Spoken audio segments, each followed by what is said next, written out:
Hola, Beldi, estoy casi para salir, vale. Cojo el fotocall y eso, en 15 minutos estoy allí. Avísame cuando llegues. Un abrazo, nos vemos después.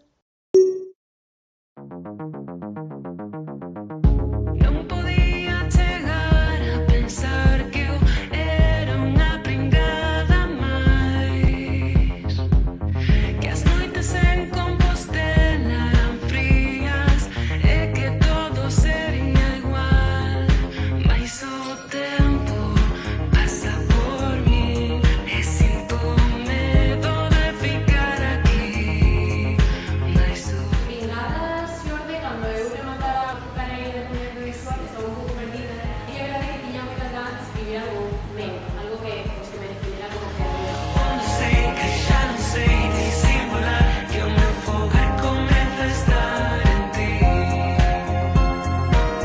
Eu obviamente que admitir Con todos vos, Lucía Belén Will.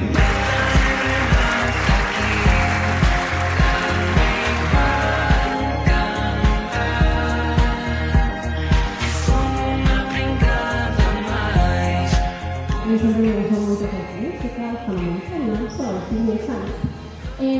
Facer unha serie como é esta, que sí que ten unha mensaxe, pero que ao final é pois, divertida, ten momentos que se ven como rachas, purpurina, rosa, o sea, o rosa está intencional. É unha sensación moi guai que non pensei que ia ter nunca, e menos como directora.